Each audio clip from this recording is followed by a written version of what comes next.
जय हिंद बच्चों, आप सभी लोगों का स्वागत है शिक्षा कैरियर इंस्टीट्यूट के इस ऑनलाइन प्लेटफॉर्म पे। ठीक है, चलिए आज की करंट अफेयर की क्लास हम लोग स्टार्ट करते हैं बिना वक्त गवाए। अपनी अपनी कॉपी कलम निकाल लीजिए। शुरू करते हैं आज के करंट अफेयर के इस सेशन को। ठीक है, जो इंपॉर्टेंट पॉइंट्स लगे आपको उसको नोट डाउन करते हुए चलिएगा। जो मैं बोर्ड पे लिखूंगा और मैं आपको मेंशन कर दूंगा ये चीज़ जरूरी है, उसको भी आप लोग लिख लेंगे। ठीक है, चलिए अपने पहले प्रश्न से अपनी इस क्लास को स्टार्ट करते हैं। क्लियर। पहला प्रश्न है, किस राज्य के मुख्यमंत्री एन बीरेन सिंह ने हाल ही में इस्तीफा दिया है? ठीक है, आप लोग अखबार पढ़ते होंगे, न्यूज़ देखते होंगे, तो आपको पता होगा एन बीरेन सिंह ने अभी इस्तीफा दे दिया है। और वो किस राज्य से संबंधित है? वो मणिपुर राज्य से है। कहाँ से संबंधित है? तो सीएम कहाँ के हैं? मणिपुर के सीएम है। कहाँ के सीएम है? मणिपुर के सीएम थे एन बीरेन सिंह। इन्होंने क्या किया है, हाल ही में इस्तीफा दे दिया है अपना। क्यों दे दिया भाई इस्तीफा? तो पिछले साल मणिपुर की दो जाति, ठीक है, मैतेई और कुकी, दोनों में जातीय संघर्ष प्रारंभ हो गया था। और इस चीज को लेके पिछले एक वर्ष से मणिपुर अपने इस हिंसा के दौर से गुजर रहा है। ठीक है, वहां के मुख्यमंत्री एन बीरेन सिंह थे, जिन्होंने अभी हाल ही में इस्तीफा दे दिया। क्लियर। आइए मणिपुर के बारे में कुछ बातें जान लेते हैं। यह राज्य विश्व के एकमात्र तैरते राष्ट्रीय उद्यान की भूमि है। आपको पता होगा उस उद्यान का नाम क्या है? एक काबुल लामजाओ नेशनल पार्क है। ठीक है, काबुल लामजाओ नेशनल पार्क है। ठीक है, और वहां पर एक झील है, लोकटक झील। कौन सा? लिख लीजिएगा इसको, काबुल लामजाओ नेशनल पार्क। ठीक है, विश्व का एकमात्र तैरता हुआ राष्ट्रीय उद्यान है। ठीक है, विश्व का एकमात्र तैरता हुआ राष्ट्रीय उद्यान क्या है? काबुल लामजाओ। इसको लिख लीजिएगा आप लोग। ठीक है, काबुल लामजाओ। परीक्षा में अक्सर पूछा जाता है लामजाओ। जो चीज मैं बोर्ड पे लिख दूं उसे तो मिस मत ही कीजिएगा। काबुल लामजाओ विश्व का एकमात्र तैरता हुआ राष्ट्रीय उद्यान है। वहां एक झील भी है, उस झील का भी आप लोग नाम लिखिएगा। ठीक है, इस नेशनल पार्क में एक झील है, लोकटक झील। कौन सा? लोकटक झील। इसको भी आप लोग मेंशन कर लीजिएगा, लोकटक झील। ठीक है, ये दोनों चीज लिखिएगा। मणिपुर में कई जातीय समूह रहते हैं। कुछ मणिपुर के जैसे जातीय समूह का नाम लिख लीजिएगा आप लोग। मैतेई, नागा, कुकी, पंगल। ठीक है, आपको वनडे एग्जाम्स में अब बिहार दरोगा वगैरह में खास करके ये पूछ लिया जाता है, तो इसको आप लोग मेंशन कर लीजिएगा। मणिपुर के कुछ जातीय समूह के नाम जैसे मैतेई हो गया, कुकी हो गया, ठीक है, नागा हो गया और पंगल हो गया। मणिपुर में लोकटक झील है, मैंने आपको बता दिया। इन चीजों को आप लोग लिख लीजिए, ये आपके एग्जाम के पॉइंट ऑफ व्यू से इंपॉर्टेंट हो सकते हैं। ठीक है, आगे बढ़ते हैं। अगला प्रश्न है हमारा, भारत ने किस वायरस से बचाव के लिए दुनिया का पहला डीवा मार्कर टीका, डीवा मार्कर टीका, यही की पॉइंट है, डीवा मार्कर टीका बनाया है? ठीक है, दुनिया का पहला। मैंने आपको हमेशा बताता हूं मैं आपको कि पहला जहां लग जाए वो क्वेश्चन क्या हो जाता है, वो क्वेश्चन हमारा वेरी वेरी इंपॉर्टेंट हो जाता है। ठीक है, तो ये बहुत ही इंपॉर्टेंट क्वेश्चन है। दुनिया का पहला आपको डीवा मार्कर टीका बनाया गया है, किस वायरस से बचने के लिए? उस वायरस का नाम है लंपी वायरस। एक नंबर का लंपट वायरस है ये। ठीक है, जानवरों में होता है। किस में होता है? जानवरों को प्रभावित करता है। ठीक है, जानवरों को प्रभावित करता है ये वायरस। ठीक है, इसको लिख लीजिएगा, मनुष्यों में नहीं होता है ये, आपको जानवरों को प्रभावित करता है। ठीक है, आगे बढ़ते हैं, देखते हैं कुछ इसके बारे में। नहीं लिखा तो आप लोग लिख लीजिए इसको। जानवरों को प्रभावित करता है, टीका का नाम है डीवा मार्कर टीका, और किस वायरस से संबंधित है? तो लंपी वायरस से। क्लियर। लंपी वायरस के संक्रमण से मवेशियों को बचाने के लिए भारत ने दुनिया का पहला डीवा मार्कर टीका तैयार किया है। कौन सा देश बनाया है? तो हमारा प्यारा देश भारत बनाया है दुनिया का पहला डीवा मार्कर टीका। किस वायरस से बचने के लिए? तो लंपी वायरस से बचने के लिए। बनाया किसने है? तो बनाया है इसको भारतीय कृषि अनुसंधान परिषद, और हैदराबाद में स्थित है भारत बायोटेक की बायोवेट कंपनी। दो कंपनी मिलकर बनाई है। ठीक है, कंपनी का नाम क्या है? बायोवेट। इसको लिख लीजिएगा, बायोवेट। ठीक है, प्लस आपका भारतीय कृषि अनुसंधान परिषद, भारतीय कृषि अनुसंधान परिषद। बायोवेट प्लस भारतीय कृषि अनुसंधान परिषद के द्वारा यह टीका बनाया गया है। ठीक है, जिसे बायोलंपी वैक्सीन नाम दिया गया है। और इस वैक्सीन को नाम क्या दिया गया है? बायोलंपी वैक्सीन। इसको लिख लीजिएगा, इस वैक्सीन का नाम क्या दिया गया है? बायो लंपी वैक्सीन, ठीक है। इसको नाम क्या दिया गया है, बायोलंपी वैक्सीन इस वायरस के टीके का नाम है। बनाया है भारतीय कृषि अनुसंधान परिषद प्लस बायोवेट कंपनी ने, ठीक है। तो टीका किस बीमारी से संबंधित है, तो लंपी वायरस से संबंधित है। पहला पॉइंट तो ये लिखिएगा, किस वायरस से संबंधित है, लंपी वायरस से। इसको बनाया किसने है, सेकेंड पॉइंट ये लिखिए आप लोग, भारतीय कृषि अनुसंधान परिषद प्लस बायोवेट।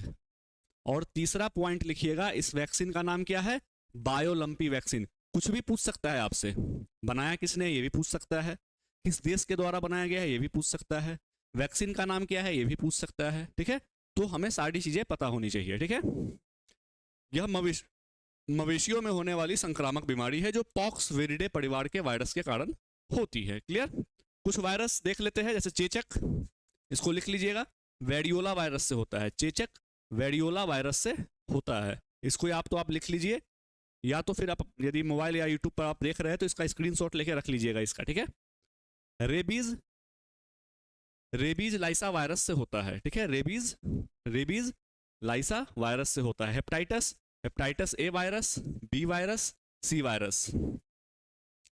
खसरा रूबेला वायरस से होता है। पोलियो वायरस से होता है। और इन्फ्लुएंजा आरएनए इन्फ्लुएंजा वायरस से होता है। तो ये आपके जो कुछ प्रमुख वायरल डिजीज है मैंने उनको मेंशन कर दिया है, मे भी आपके एग्जाम में इससे प्रश्न आ सकते हैं, ठीक है। आगे बढ़ते हैं, अगले प्रश्न को देखते हैं। भारत ने 2025 पैरा तीरंदाजी एशिया कप में कितने स्वर्ण पदक जीते हैं। हमारा टॉपिक क्या है, पैरा तीरंदाजी एशिया कप। पैरा तीरंदाजी एशिया कप में भारत ने कुल 6 स्वर्ण पदक जीते हैं। कितने, 6 स्वर्ण पदक जीतकर शीर्ष स्थान हासिल किया है। रैंक कितनी है भारत की पदक तालिका में, तो भारत की रैंक 1 है, ठीक है। लिख लीजिएगा दोनों चीज, भारत की रैंक 1 है और भारत ने कुल 6 स्वर्ण पदक जीते हैं। आइए इसके बारे में विस्तार पूर्वक देखते हैं। भारत ने थाईलैंड में 2025 पैरा तीरंदाजी एशिया कप में 6 स्वर्ण पदकों के साथ अपनी सफर यात्रा समाप्त की। भारत 6 स्वर्ण, 3 रजत और 3 कांस्य, मतलब 6 गोल्ड, 3 सिल्वर और 3 ब्रॉन्ज मेडल जीतकर 12 पदकों के साथ शीर्ष स्थान पे है, ठीक है। तो हम क्या बात कर रहे थे, पैरा तीरंदाजी एशिया कप, आप लोग हेडिंग डालेंगे पैरा तीरंदाजी एशिया कप, ठीक है। 6 स्वर्ण पदक है, 3 सिल्वर है प्लस 3 ब्रॉन्ज है, ठीक है। टोटल 12 पदक भारत ने जीते हैं, ठीक है। इसको भी याद रखिएगा, पैरा तीरंदाजी एशिया कप में भारत ने कुल 12 पदक जीते हैं। और कौन सी रैंकिंग मिली है भारत को, तो पहली रैंक भारत को आपको मिली है। क्लियर। जब पैरा तीरंदाजी की बात होती है तो शीतल देवी का नाम तो आना ही आना है। इनका नाम याद रखिएगा, एग्जाम में पूछ देगा, एग्जाम में आपको प्रश्न इस प्रकार से पूछेगा, खिलाड़ी शीतल देवी जो है वो किस खेल से संबंधित है। तीरंदाज, बहुत बड़ी तीरंदाज, आपकी फेमस तीरंदाज है ये, ठीक है। और एकमात्र बिना हाथ वाली महिला तीरंदाज थी ये पैरालंपिक में, ठीक है।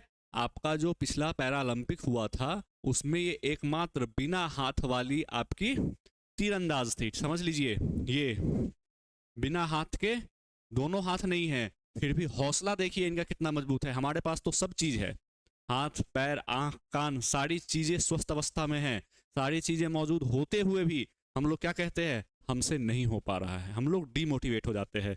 तो इनको देखिए और इनसे मोटिवेशन लीजिए। सिर्फ इनके तस्वीर को देख के आप मोटिवेशन ले सकते हैं कि इनके पास तो दोनों हाथ नहीं है, फिर भी इन्होंने कभी भी अपने हौसले को कम नहीं होने दिया, ठीक है। अपनी मंजिल को इन्होंने पा ही लिया। तो शीतल देवी का नाम तो, तीरंदाज की यदि बात आए तो शीतल देवी का नाम तो याद रखिएगा ही रखिएगा, ठीक है। और इसमें एक सरिता ने महिला कंपाउंड ओपन में सिंगापुर के, इतना सब आपका इंपॉर्टेंट नहीं है, ठीक है। तो कोई बहुत ज़्यादा ये सब आपका एग्जाम के पॉइंट ऑफ व्यू से इंपॉर्टेंट नहीं है। आपको बस इतना याद रखना है कि भारत ने कुल 12 पदक जीते हैं, भारत की रैंक नंबर 1 पे है। और शीतल देवी, ठीक है, इनका नाम याद रखिएगा, ये पैरा तीरंदाजी से संबंधित खिलाड़ी है, ठीक है। आगे बढ़ते हैं अगले प्रश्न की ओर। भारत का पहला स्वदेशी स्वचालित जैव चिकित्सा अपशिष्ट उपचार संयंत्र क्या है, जैव चिकित्सा अपशिष्ट उपचार संयंत्र जो आप जो बायोमेडिकल वाला सेक्टर है, ठीक है, मेडिकल वाला सेक्टर है, वहां पे जो अपशिष्ट उपचार जो होते हैं, अपशिष्ट जो बचते हैं, उनके लिए क्या किया गया है, आपको स्वदेशी रूप से स्वचालित डिवाइस बनाया गया है, ठीक है।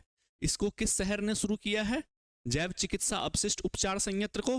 तो न्यू दिल्ली ने शुरू किया है। किसने? न्यू दिल्ली ने आपको पहला स्वदेशी स्वचालित, फिर आपको मैं बता रहा हूं, पहला स्वदेशी है। स्वदेशी का मतलब होता है स्वयं के द्वारा, ठीक है, हमारे देश ने स्वयं बनाया है, ठीक है, किसी दूसरे देश की सहायता से नहीं बनाया है इसे, ठीक है। तो पहला स्वदेशी स्वचालित जैव चिकित्सा अपशिष्ट उपचार संयंत्र, संयंत्र का मतलब होता है डिवाइस, ठीक है, संयंत्र किसने बनाया है? तो नई दिल्ली में आपको शुरू किया गया है। क्लियर? केंद्रीय मंत्री डॉक्टर जितेंद्र सिंह ने मंगलवार को एम्स नई दिल्ली में भारत के पहले स्वदेशी स्वचालित बायोमेडिकल अपशिष्ट उपचार संयंत्र का उद्घाटन किया है। और इसका नाम क्या है? तो इस संयंत्र का नाम है सृजनम। इसका नाम आप लोग लिख लीजिएगा, इस संयंत्र का नाम क्या है? सृजनम। आपको एग्जाम में पूछ देगा, मैं आपको क्वेश्चन बता रहा हूं कि किस प्रकार से पूछे जा सकते हैं। सृजनम जो हाल ही में खबरों में था वह क्या है? लिख देगा, एक तूफान है, एक प्रकार का जीव है, ठीक है, एक प्रकार की पाए गए पौधे की नई किस्म है, और लास्ट में आपको लिख देगा स्वदेशी रूप से विकसित जैव अपशिष्ट उपचार संयंत्र है, ठीक है। तो यदि आप इसका नाम जान रहे हैं तभी तो आप इसको टिक कर पाएंगे ना। तो इसका नाम याद रखिएगा, सृजनम है, और दिल्ली एम्स में इसको स्थापित किया गया है। दिल्ली एम्स में इसको स्थापित किया गया है, ठीक है, दिल्ली एम्स में। वैज्ञानिक और औद्योगिक अनुसंधान परिषद राष्ट्रीय अंतः विषय विज्ञान और प्रौद्योगिकी CSIR NIIST द्वारा विकसित किया गया है, ठीक है। ये जरूरी नहीं है किसने विकसित किया है, यहाँ पर आपको सिर्फ दो चीजें याद रखनी है। इसको कहाँ पे स्थापित किया गया है? तो दिल्ली एम्स में इसको स्थापित किया गया है, ठीक है। पहला स्वदेशी रूप से आपका बनाया गया, ठीक है, जैव अपशिष्ट उपचार संयंत्र है ये, ठीक है, दिल्ली एम्स में स्थापित किया गया है, और इसका नाम है इस डिवाइस का सृजनम, ठीक है। नाम बहुत इंपॉर्टेंट है, हाल ही में खबरों में रहा। सृजनम क्या है, ठीक है, तो आपको पता होगा क्या है, तो फिर कोई दिक्कत वाली बात ही नहीं है। दिल्ली भारत का एक केंद्र शासित प्रदेश है जिसमें 70 विधान, अभी हाल ही में दिल्ली में विधानसभा का चुनाव हुआ था, आप सभी लोगों को पता होगा। अभी 2-4 दिन पहले 8 तारीख को आपका रिजल्ट भी आया था, जिसमें बीजेपी की सरकार बन चुकी है, आम आदमी की सरकार। आपकी जो केजरीवाल की पार्टी थी उसको हार मिली है, ठीक है, और केजरीवाल स्वयं भी इस सीट से हार गए हैं। तो दिल्ली में भी बीजेपी की गवर्नमेंट बनी है, और दिल्ली विधानसभा में कितने सीटें हैं? कुल 70 सीटें हैं, ठीक है, कुल 70 सीटें हैं। एशिया की सबसे बड़ी सब्जी मंडी आजादपुर सब्जी मंडी दिल्ली में ही है। एशिया की जो सबसे बड़ी सब्जी मंडी है, ठीक है, आजादपुर सब्जी मंडी, वो कहाँ है? दिल्ली में ही है, ठीक है। तो इस चीज को याद रखिएगा। बढ़ते हैं अपने अगले प्रश्न की ओर। अगला प्रश्न है, हाल ही में भारत ऊर्जा सप्ताह का तीसरा संस्करण कहाँ आयोजित किया गया? भारत ऊर्जा सप्ताह, ठीक है, क्या प्रश्न है? भारत ऊर्जा सप्ताह, हमें इस चीज को नोट डाउन कर लेना है। भारत ऊर्जा सप्ताह अभी हाल ही में न्यू दिल्ली में हुआ है, ठीक है, कहाँ हुआ है? इसको लिख लीजिए, न्यू दिल्ली में हुआ है। क्लियर?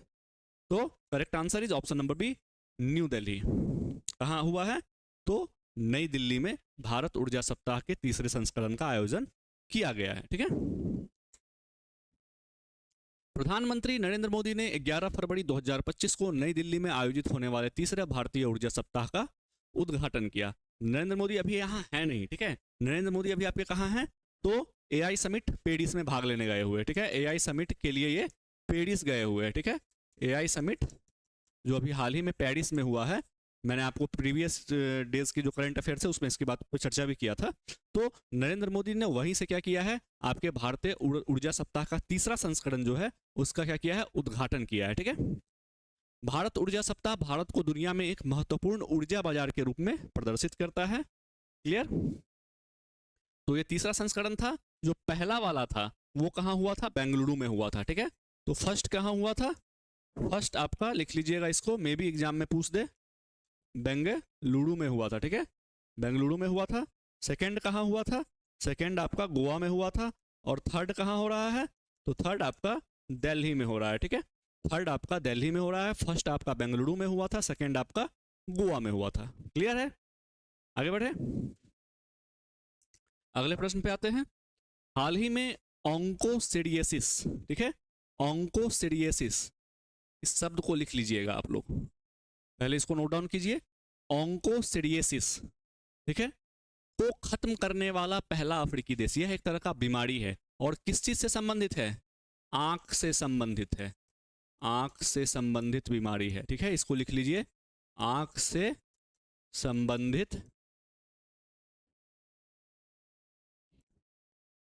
आपकी बीमारी है, ठीक है, आंख से संबंधित आपकी ये बीमारी है, ऑन्कोसिडियोसिस, ठीक है। इसको रिवर ब्लाइंडनेस भी कहा जाता है और इसको समाप्त करने वाला पहला, फिर आ गया आपका पहला, then this is very very important question, ठीक है। पहला अफ्रीकी देश कौन बन गया है? तो पहला अफ्रीकी देश नाइजर बन गया है, ठीक है। नाइजर आपका पहला अफ्रीकी देश बन गया है जिसने रिवर ब्लाइंडनेस या ऑन्कोसिडियोसिस को खत्म किया है, ठीक है।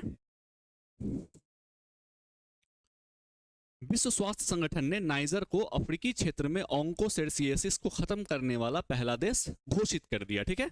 नाइजर ऑन्कोसिडियोसिस को खत्म करने वाला दुनिया का 5वां और अफ्रीका का पहला देश बन गया। दुनिया का कैवें नंबर पे है? तो 5वें नंबर पे है दुनिया में। और अफ्रीका में कैवें नंबर पे है? तो पहले नंबर पे है। तो हमें ये क्वेश्चन बिल्कुल ही अपने ध्यान में रखना है, गलती नहीं होनी चाहिए, ठीक है। पहला अफ्रीकी देश आपका नाइजर बन चुका है। यह संक्रमण काली मक्खी के काटने से, इसको याद रखिएगा, काली मक्खी के काटने से फैलता है जो तेजी से बहने वाली नदियों और झरनों के आसपास पाई जाती है। तो कौन है इसको फैलाने वाला? तो काली मक्खी, ठीक है। इसका वाहक कौन है? तो इसका वाहक आपका है काली मक्खी। इसको लिख लीजिएगा, इसका वाहक कौन है? तो इसका वाहक है आपको काली मक्खी, ठीक है। यह ट्रैकोमा के बाद दुनिया भर में अंधेपन का दूसरा सबसे बड़ा संक्रामक कारण है, ठीक है। पहला जो अंधापन हो जाता है, ठीक है, तो फर्स्ट पे कौन सा बीमारी आता है? तो फर्स्ट पे आपका ट्रैकोमा आता है, ठीक है। फर्स्ट पे आपका ट्रैकोमा आता है और सेकंड पे यही रिवर ब्लाइंडनेस आता है, ठीक है। सेकंड पे कौन सा आता है? यही रिवर ब्लाइंडनेस आता है, ठीक है। नाइजर की राजधानी आपकी नियामी है, ठीक है। साउथ अफ्रीकन कंट्री है, अफ्रीकन कंट्री है नाइजर आपकी। और इसकी नाइजीरिया की कैपिटल क्या है? तो आपका नाइजर का कैपिटल नियामी है। इसको लिख लीजिएगा, नाइजर की कैपिटल नियामी है। एग्जाम में पूछ देता है, जो देश, जो शहर आपके जो करंट से जुड़े होते हैं, कभी कभी उनकी राजधानी, कभी कभी उनकी मुद्रा, वहां के पीएम, प्रेसिडेंट पूछे जा सकते हैं, ठीक है। तो आप इसको नोट डाउन कर लीजिएगा। क्लियर? आगे बढ़ते हैं। 9वां एशियाई शीतकालीन खेल की मेजबानी कौन सा देश कर रहा है? कौन सा? तो एशियाई शीतकालीन खेल। टॉपिक क्या हो गया? एशियाई शीतकालीन खेल। क्रम कौन सा है? तो क्रम लिख लीजिएगा, 9th है, ठीक है, 9वां क्रम है। मेजबानी कौन सा देश कर रहा है? तो चाइना कर रहा है। कौन कर रहा है? चाइना कर रहा है। इसको लिख लीजिएगा आप लोग। 9वां एशियाई शीतकालीन खेल का मेजबान देश कौन सा है? तो चाइना है। कौन से क्रम का है? तो 9वां है, ठीक है। 9वां क्रम का ये शीतकालीन एशियाई गेम्स होने जा रहा है चाइना में। चीन के हाइलो गांजियांग प्रांत की राजधानी में आयोजित यह भव्य प्रदर्शन खेलों के करीब आने का साथ एक महत्वपूर्ण उपलब्धि है, ठीक है। तो बाकी हमें प्रांत वगैरह नहीं याद रखना है, बस हमें देश याद रखिए आप लोग। 9वां एशियाई शीतकालीन खेल किस देश में आयोजित होने जा रहा है? तो चाइना में होने जा रहा है, ठीक है। इसका शुभंकर लिख लीजिएगा। शुभंकर क्या है? शुभंकर लिख लीजिएगा। जिस चीज को मैं नोट डाउन कर दूं हाईलाइट करके ना, उसको तो गलती से भी मिस मत कीजिएगा, ठीक है। इसका शुभंकर है बिन बिन, ठीक है, बिन बिन, जैसा देश वैसे इनके नाम। और नीनी, ठीक है, और नीनी, बिन बिन और नीनी इसका शुभंकर है। तो इसको नोट डाउन कर लीजिएगा, ठीक है। बिन बिन और नीनी इसका शुभंकर है। 2 आकर्षक साइबेरियाई बाघ शावकों में व्यक्त है। मतलब ये बाघ शावकों के नाम है बिन बिन और नीनी। तो इसका शुभंकर क्या है? बिन बिन और नीनी चाइना में आयोजित होने जा रहा है, ठीक है। 2029 वाला कहाँ होगा? अभी 2025 में हो रहा है, तो 2029 वाला एशियाई गेम्स जो है शीतकालीन, वो कहाँ होगा? सऊदी अरब में होगा, ठीक है। सऊदी अरब में होगा, ठीक है। इसको भी नोट डाउन कर लीजिएगा, 2029 वाला सऊदी अरब में 2029 वाला शीतकालीन एशियाई गेम होगा। चाइना का कैपिटल बीजिंग है, चाइना का कैपिटल बीजिंग है। प्रेसिडेंट शी जिनपिंग है और करेंसी वहां की चाइनीज युआन है, ठीक है।